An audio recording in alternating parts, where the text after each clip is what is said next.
Pimpinan DPR bertemu Presiden Senat Kamboja.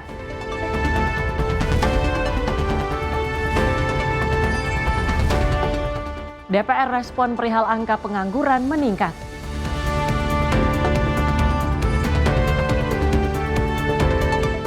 DPR minta masukan masyarakat perihal RUU PPRT.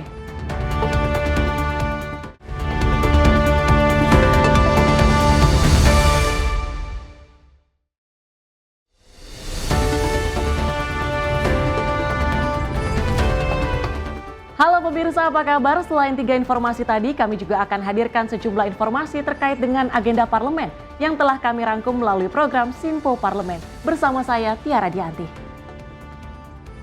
Sinpo Parlemen kami awali dengan informasi di mana Ketua DPR Puan Maharani menerima kunjungan dari Presiden Senat Kamboja Yang Mulia Samdech Aka Moha Senapade Teko Hun Sen di Kompleks Parlemen Senayan, Jakarta. Pertemuan ini membahas hubungan kerjasama antara Indonesia dan negara Kamboja yang mencakup pertahanan hingga ekonomi. Usai melakukan pertemuan dengan Presiden Prabowo Subianto, kini Presiden Senat Kamboja Samdech Aka Moha Senapade Teko Hun Sen melakukan pertemuan dengan Ketua DPR Puan Maharani di Kompleks Parlemen Senayan, Jakarta. Pertemuan tersebut membahas hubungan kerjasama antara Indonesia dengan Kamboja.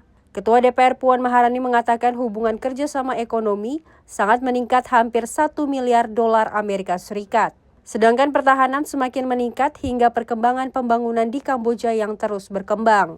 Selain itu, Puan juga menyebut Senat Kamboja memiliki kesamaan ihwal keterwakilan perempuan yang menjadi pemimpin di parlemen seperti Indonesia. Pembicaraannya, beliau menyampaikan update terkait dengan apa yang sekarang terjadi di Kamboja, kemudian bagaimana hubungan kerjasama antara kedua negara, kemudian bagaimana hubungan antara kedua negara yang sekarang alhamdulillah juga semakin berjalan akrab, erat, hubungan kerjasama ekonomi yang alhamdulillah sudah sangat meningkat hampir 1 miliar US dollar. Terus bagaimana kemudian hubungan pertahanan juga semakin meningkat, bagaimana kemudian perkembangan pembangunan yang ada di Kamboja juga sudah semakin berkembang, dan beliau tentu saja mengharapkan hubungan yang semakin erat ini terus ditingkatkan. Sekarang beliau hanya ikut menjadi penasehat dari semua pemerintahan yang ada, dan beliau juga menyampaikan dari pertemuan dengan Bapak Presiden Prabowo yang juga merupakan teman baik beliau. Beliau berharap bahwa semua kerjasama dan hubungan yang sudah baik ini bisa terus dilanjutkan. Kita juga punya banyak sekali kerjasama yang lain, dan tentu saja kerjasama parlemen antara Indonesia dan Kamboja saat ini. Dari Jakarta, Farizal Ahmad Amin, Sinpo TV melaporkan. Pemirsa, Wakil Ketua Komisi 9 DPR RI Charles Honoris bersimpati atas badai PHK yang sedang terjadi di Indonesia. Pemerintah sendiri sudah berjanji akan segera membentuk Satgas PHK untuk mengatasi persoalan ini. Badai PHK ramai menjadi perbincangan di masyarakat di lini masa. Wakil Ketua Komisi 9 DPR RI Charles Honoris bersimpati atas badai PHK yang sering terjadi di Indonesia. Pemerintah sendiri sudah berjanji akan segera membentuk Satgas PHK untuk mengatasi persoalan tersebut. Charles pun mendukung langkah pemerintah tersebut. Kami mendukung penuh rencana Presiden untuk membuat Satgas PHK, sehingga ya kita berharap tidak terjadi, tetapi apabila nanti misalkan terjadi badai PHK di beberapa perusahaan, di beberapa wilayah di Indonesia, maka Satgas PHK ini sudah siap untuk membantu para pekerja dalam mendapatkan hak-haknya sesuai dengan aturan yang berlaku. Tentunya dalam rapat yang lalu kita juga sudah minta kepada Menteri Ketenagakerjaan untuk berkoordinasi dengan lembaga-lembaga terkait untuk memastikan agar iklim investasi di Indonesia tetap kondusif. Karena kalau dari sisi ketenaga kerjanya saja yang bisa dilakukan tentunya adalah apa yang bisa kita berikan kepada teman-teman pekerja agar ketika misalkan menghadapi PHK ya kondisinya kita buat lebih mudah gitu kan. Tetapi secara umum tentunya kita ingin mencegah terjadinya PHK itu sendiri. Sehingga yang harus kita upayakan adalah iklim investasi yang baik, iklim usaha yang baik sehingga perusahaan-perusahaan yang berinvestasi di Indonesia tetap bisa berjalan dengan optimal dan tetap bisa mempekerjakan pekerja Indonesia dengan semaksimal mungkin. Lebih lanjut, ia pun berharap badai PHK bisa segera berhenti. Oleh karena itu, menurutnya menjadi penting saat ini menjaga kondusivitas dalam negeri untuk menjaga para investor. Dari Jakarta, tim redaksi Simpo TV melaporkan. Pemirsa, maraknya kasus tindak pidana perdagangan orang yang menimpa warga negara Indonesia khususnya tenaga kerja migran menjadi perhatian serius bagi Komisi 1 DPR RI. Anggota Komisi 1 DPR RI Slamet Aryadi meminta kepada pemerintah agar meningkatkan edukasi dan sosialisasi mengenai risiko TPPO kepada masyarakat, terutama bagi yang berencana bekerja ke luar negeri. Maraknya kasus TPPO atau tindak pidana perdagangan orang yang menimpa warga negara Indonesia, khususnya tenaga kerja migran menjadi perhatian serius bagi Komisi 1 DPR RI. Anggota Komisi 1 DPR RI Slamet Aryadi meminta kepada pemerintah, khususnya Kementerian Luar Negeri untuk memberikan edukasi dan sosialisasi kepada masyarakat, terutama bagi yang berencana bekerja ke luar negeri. Legislator asal Jawa Timur ini berharap kepada pemerintah, khususnya Kemenlu, dan para duta besar proaktif memberikan pemahaman kepada masyarakat mengenai pentingnya prosedur legal dan perlindungan hukum. Persyaratan untuk berangkat ke luar negeri ini perlu diperketat persyaratannya. Yang kedua perlu edukasi, bukan hanya mereka mendapatkan informasi ruang kerja di luar langsung dikonsumsi, mereka bayar langsung berangkat. Tanpa ada edukasi, tanpa ada sosialisasi, tanpa ada pengawasan di pemerintah, terjadilah TPPO. Sehingga ini perlu kita antisipasi bersama.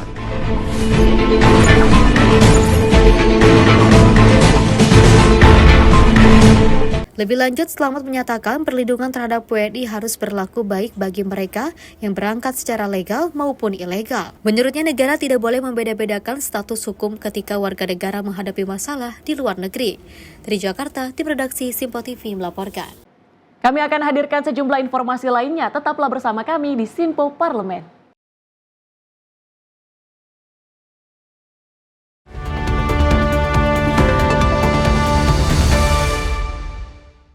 Halo, selamat malam pemirsa. Senang sekali rasanya kami mengisi ruang informasi Anda. Akhiri aktivitas Anda dengan rangkuman perkembangan peristiwa yang terjadi sepanjang hari.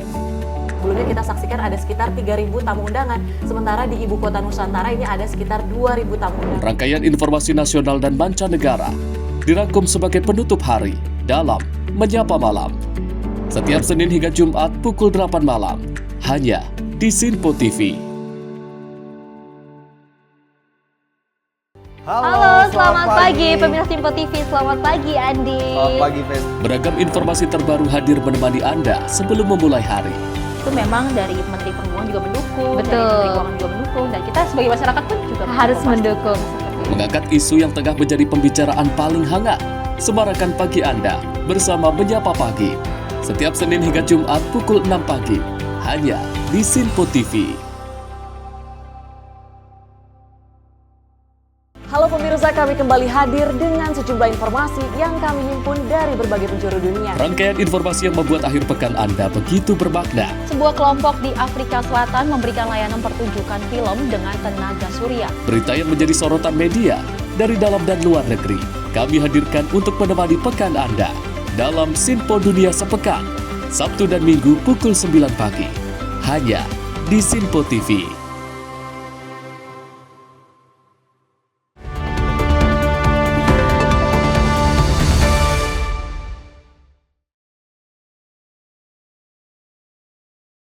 Anda kembali menyaksikan Simpo Parlemen. Pemirsa, Ketua DPR Puan Maharani merespon perihal angka pengangguran di Indonesia yang mengalami peningkatan sebanyak 83.000 orang pada Februari 2025. Puan mengatakan pihaknya akan meminta Komisi DPR terkait untuk menindaklanjuti hasil dari Badan Pusat Statistik. Badan Pusat Statistik mencatat angka pengangguran di Indonesia pada Februari 2025 mengalami kenaikan sebanyak 83.000 orang atau 1,1% dibandingkan Februari 2024 tahun lalu. Merespon hal ini pun, Ketua DPR Puan Maharani mengatakan pihaknya akan menanyakan ke sejumlah stakeholder terkait untuk mencari solusi. Pasalnya, kewenangan DPR hanya menindaklanjuti dan melakukan pengawasan terhadap eksekutif. Kendati demikian, dirinya akan meminta Komisi DPR terkait untuk dapat menindaklanjuti hasil dari Badan Pusat Statistik mengenai lonjakan pengangguran. Ya, pengangguran nanti kita akan coba tanyakan kepada stakeholder terkait bagaimana solusinya, apa yang akan dilakukan, bagaimana tindak lanjutnya. Karena DPR itu kan sebenarnya hanya menindaklanjuti, memberikan pengawasan terkait dengan apa yang akan dilakukan oleh eksekutif. Sekarang apa tindak lanjut dari eksekutif dari hasil data BPS yang ada. Kita akan minta komisi terkait untuk bisa menindaklanjuti terkait dengan apa yang sudah dari hasil data statistik tersebut. Dari Jakarta, Farizal Ahmad Amin, Sinpo TV melaporkan. Pemirsa, Ketua DPR Puan Maharani mengungkapkan revisi Undang-Undang Perampasan Aset akan dibahas setelah pihaknya merampungkan RUU Kitab Undang-Undang Hukum Acara Pidana terlebih dahulu. Puan mengatakan bahwa parlemen tidak ingin terlalu tergesa-gesa untuk membahas RUU Perampasan Aset. Ketua DPR Puan Maharani menjelaskan bahwa revisi Undang-Undang Perampasan Aset akan dibahas setelah merampungkan RUU Kitab Hukum Acara Pidana. Puan mengatakan pihaknya tidak ingin tergesa-gesa untuk melakukan pembahasan RUU Perampasan Aset. Menurutnya, jika dilakukan secara tergesa-gesa tidak akan sesuai dengan aturan dan mekanisme yang ada. Oleh karena itu, sebelum dilakukan pembahasan nantinya, DPR akan terlebih dahulu meminta pandangan masyarakat. Tadi ditanyakan bahwa terkait perampasan aset dan KUHP, pertama, memang sesuai dengan mekanismenya kita akan membahas KUHP dulu. Namun ya kita awalnya tidak akan tergesa-gesa, kita akan mendapatkan masukan dari seluruh elemen masyarakat dulu sesuai dengan mekanismenya, bagaimana, apa masukannya, apa pendapatnya seluruh masyarakat. Setelah itu baru kita akan ke perampasan aset. Nah, perampasan aset selanjutnya yaitu juga kita akan minta masukan, pandangan dari seluruhnya, karena kalau tergesa-gesa nanti tidak akan sesuai dengan aturan yang ada dan kemudian tidak sesuai dengan mekanisme yang ada, itu akan rawan. Jadi ya seperti itu. Dari Jakarta, Farizal Ahmad Amin, Sinpo TV melaporkan. Informasi lainnya, Wakil Ketua Komisi 2 DPR RI Bahtra Bandong menyoroti maraknya BUMD yang tidak berjalan optimal. Dalam rapat, ia menegaskan pentingnya efisiensi dan pengelolaan anggaran yang bertanggung jawab. Menurutnya, banyak BUMD di daerah hanya mengandalkan penyertaan modal daerah setiap tahun tanpa memberikan kontribusi nyata terhadap pendapatan daerah. Bahkan tak sedikit yang justru menjadi tempat nyaman bagi direksi dan komisaris tanpa dampak langsung bagi masyarakat. Wakil Ketua Komisi 2 DPR RI Bahtra Bandong menyoroti eksistensi badan usaha milik daerah yang tidak sehat dan justru menjadi beban fiskal daerah. Menurutnya, keberadaan BUMD semacam itu bertentangan dengan semangat efisiensi pemerintahan Presiden Prabowo Subianto yang bertujuan mengarahkan belanja pemerintah kepada program-program yang menyentuh langsung kebutuhan rakyat dan pembangunan daerah. Bahtra menekankan, BUMD yang benar-benar menjalankan fungsi pelayanan publik harus tetap didukung. Namun BUMD yang tidak memiliki urgensi dan kinerja buruk sebaiknya dibubarkan untuk menghindari pemborosan anggaran. Komisi 2 DPR RI mendorong para kepala daerah untuk melakukan evaluasi. Banyak BUMD di tingkat provinsi maupun kabupaten kota kerap mendapat penyertaan modal daerah, tetapi tidak menunjukkan kinerja produktif dan sehat secara fiskal. Bahkan, beberapa di antaranya justru dikelola secara tidak profesional, seperti banyaknya pengangkatan komisaris dan direksi yang lebih berdasarkan kedekatan emosional atau kepentingan politik pasca pilkada. Oleh karena itu, politisi dari fraksi Partai Gerindra ini mendorong Kementerian Dalam Negeri dan para kepala daerah untuk mengevaluasi dan membubarkan BUMD yang tidak sehat dan hanya menjadi beban fiskal. BUMD yang tidak sehat, Pak, mohon dibubarkan saja. Banyak daerah-daerah saya lihat membuat BUMD tapi pada akhirnya dipakai untuk para direksi dan komisarisnya.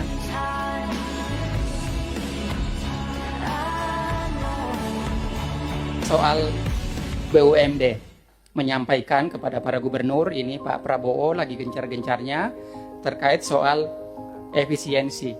Nah, maka dari itu BUMD yang tidak sehat, Pak, mohon dibubarkan saja daripada setiap tahun diberi PMD tetapi hanya untuk menghambur-hamburkan anggaran.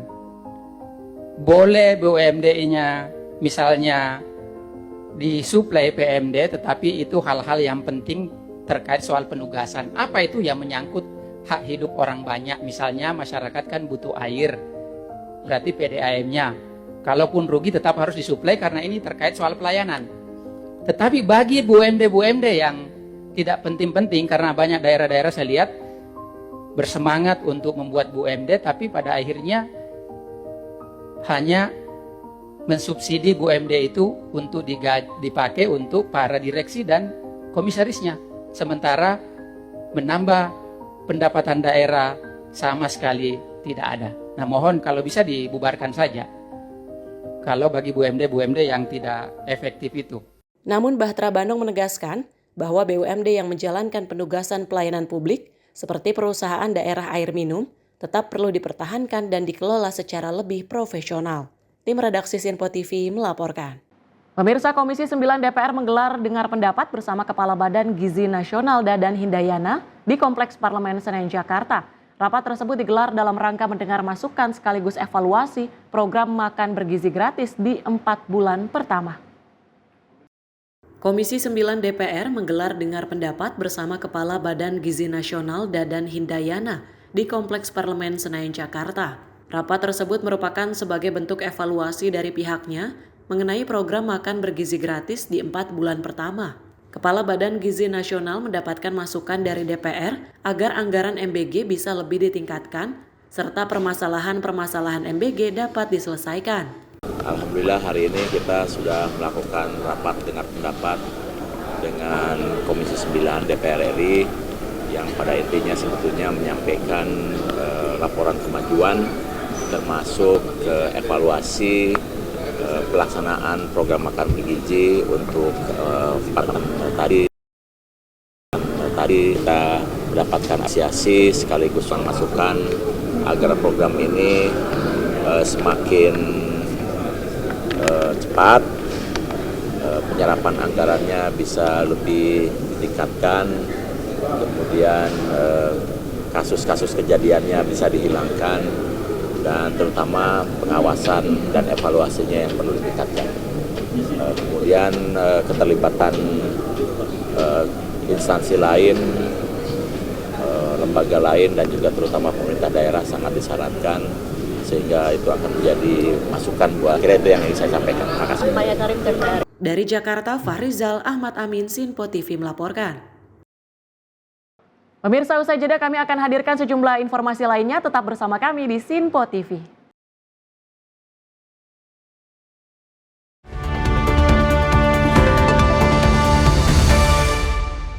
Halo pemirsa, kami kembali hadir dengan sejumlah informasi yang kami himpun dari berbagai penjuru dunia. Rangkaian informasi yang membuat akhir pekan Anda begitu bermakna. Sebuah kelompok di Afrika Selatan memberikan layanan pertunjukan film dengan tenaga surya. Berita yang menjadi sorotan media dari dalam dan luar negeri, kami hadirkan untuk menemani pekan Anda dalam Sinpo Dunia Sepekan, Sabtu dan Minggu pukul 9 pagi, hanya di Sinpo TV.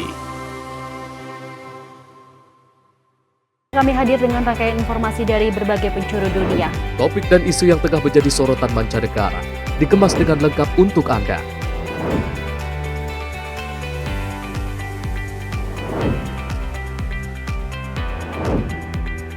Peristiwa penting yang terjadi dari berbagai belahan dunia kini hadir dalam Sinpo Dunia setiap Senin hingga Jumat pukul 7:30 malam hanya di Sinpo TV.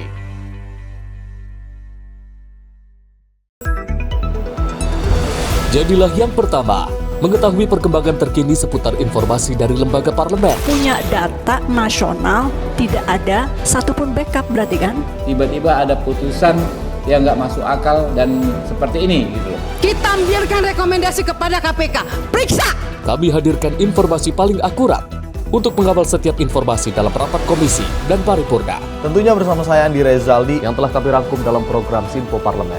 Saya Arif Rifani. Saksikan Sinpo Parlemen setiap Sabtu pukul 6 pagi hanya di Sinpo TV. Pemirsa, Sinpo TV kembali hadir menemani Anda dengan berbagai informasi yang telah kami rangkum dalam sepekan. Sajian lengkap informasi sepekan kami hadirkan untuk Anda. Badan Legislasi DPR menemui masa unjuk rasa di depan gedung DPR RI Senayan, Jakarta. Menemani akhir pekan Anda bersama keluarga dengan rangkuman berita menyeluruh dalam Sinpo Sepekan setiap minggu pukul 6 pagi hanya di Sinpo TV.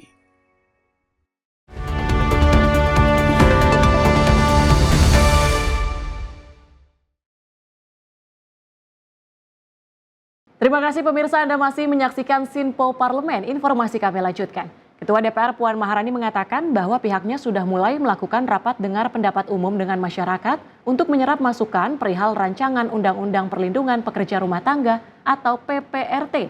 Dirinya mengatakan RDPU dilakukan sebagai bentuk pelibatan masyarakat melalui partisipasi yang bermakna dalam proses legislasi RUU PPRT. Dewan Perwakilan Rakyat saat ini akan segera membahas mengenai rancangan Undang-Undang Perlindungan Pekerja Rumah Tangga atau PPRT. Hal itu merupakan instruksi dari Presiden Prabowo Subianto untuk kesejahteraan para pekerja buruh. Ketua DPR Puan Maharani mengatakan pihaknya kini telah melakukan rapat dengar pendapat umum untuk meminta masukan masyarakat. Bahkan DPR juga turut meminta pandangan dari 3 pihak, yakni pekerja rumah tangga, agen penyalur, dan pemberi kerja. Nantinya setelah menyerap berbagai masukan dan pandangan, pimpinan DPR akan memutuskan penugasan kepada badan legislasi atau komisi terkait. Mulai sidang ini kita sudah mulai melaksanakan RDPU, artinya meminta pendapat masukan dari masyarakat. Jadi proses itu yang kita lakukan dulu, bagaimana kemudian dari seluruh elemen masyarakat kita minta pendapatnya, masukannya, bagaimana meaningful participation itu sebanyak-banyaknya kita minta dulu. Dan kita tidak hanya minta dari pelakunya saja, tapi kita juga minta dari penerimanya. Jadi ada 3 pihak yang harus kita minta masukannya, yaitu pemberi, pelaku, dan penerima. Sehingga ada fairness yang nanti harus kita berikan keadilan dari semua pihak. Nah, ketiga-tiganya itu harus kita minta masukannya. Nah, itu perlu waktu untuk ya diminta pendapatnya. Ya ini udah mulai secara bertahap kita minta masukan. Sampai saat ini masih diminta di balik, nanti pada waktunya akan kita lihat dari masukan itu apakah ini akan kita bahas di komisi ataukah di balik. Dari Jakarta, Farizal Ahmad Amin, Sinpo TV melaporkan. Pemirsa, Ketua Komisi 7 DPR RI Saleh Partoanan Daulay menyoroti program kredit usaha rakyat di bawah 100 juta rupiah yang masih dikenakan agunan atau jaminan oleh perbankan.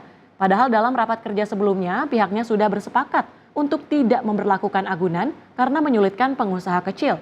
Ketua Komisi 7 DPR Saleh Partoanan Daulay sangat menyayangkan kesepakatan dalam rapat kerja sebelumnya yang tidak berjalan sesuai keinginan. Pihaknya menerima pengaduan dari masyarakat terkait program KUR ini yang implementasinya tidak sesuai dengan peraturan yang telah ditetapkan.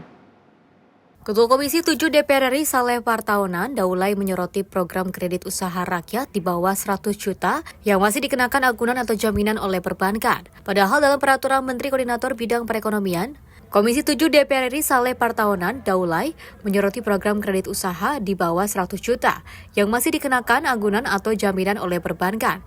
Padahal dalam peraturan Menteri Koordinator Bidang Perekonomian nomor 1 tahun 2023, KUR di bawah 100 juta tidak membutuhkan agunan tambahan. Saleh menerima pengaduan dari masyarakat terkait program KUR ini, yang implementasinya tidak sesuai dengan peraturan yang telah ditetapkan. Menurut Saleh, agunan itu memberatkan masyarakat yang ingin meminjam uang ke bank untuk kelancaran usaha mereka, sebab mereka harus mencari modal terlebih dahulu untuk mendapatkan pinjaman. Dia cuma mau jual sayur, dia cuma mau jual ikan. Bapak nggak kasih, kalau nggak Bapak kasih nggak makan keluarganya. Menteri kan udah jamin, udah ada kesimpulan rapat kok. Tapi kan faktanya masih tetap terjadi.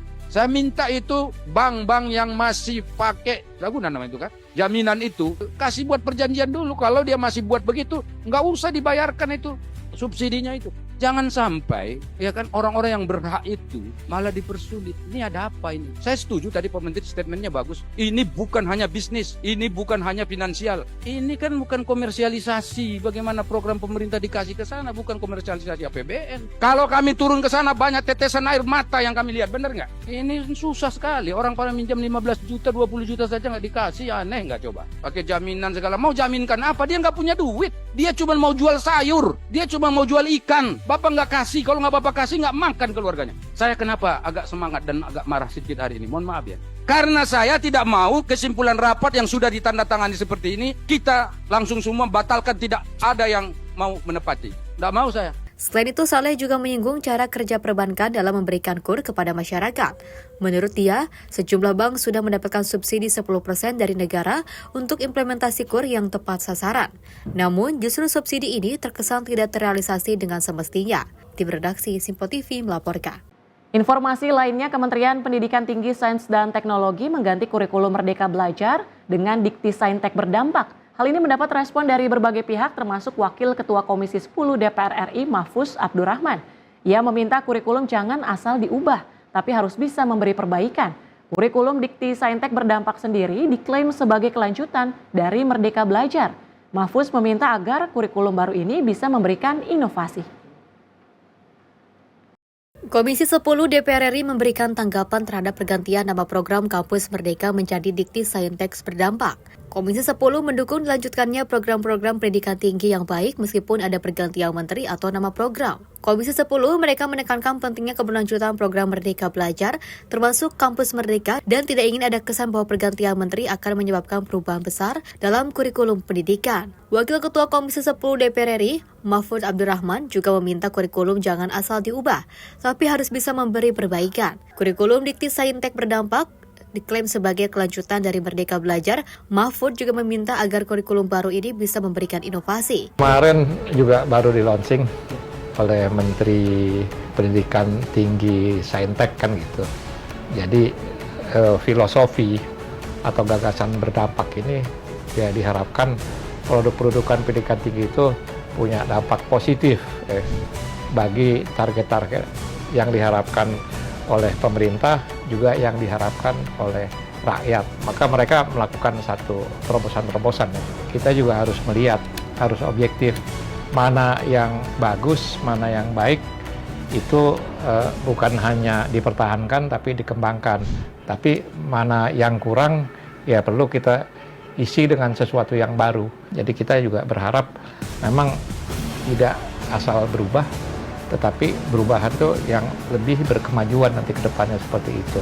Kalau saya sih secara pribadi ya memang tadi perubahan itu asal jangan semata-mata berubah, tapi secara substansial lebih berangkat dari semangat perbaikan.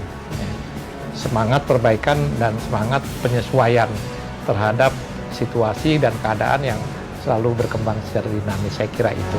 Untuk hal baik dalam kurikulum Merdeka Belajar pun kata dia dipertahankan bahkan ditingkatkan. Namun untuk hal yang masih kurang baik, maka harus dilakukan evaluasi. Komisi 10 ingin memastikan bahwa perubahan nama program tidak mengganggu keberlanjutan dan kualitas program pendidikan tinggi khususnya Kampus Merdeka. Tim redaksi Simpo TV melaporkan.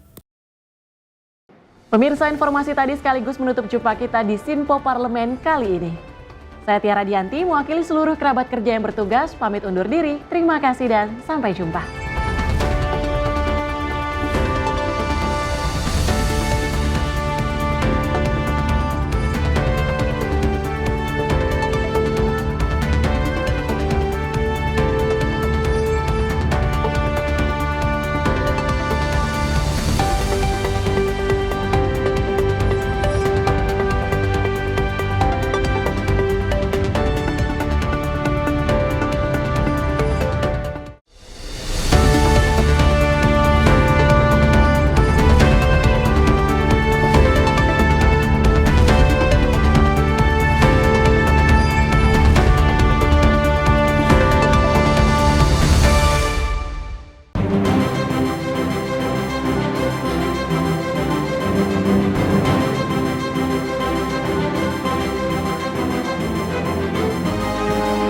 Simpo TV, News, Sport, Entertainment.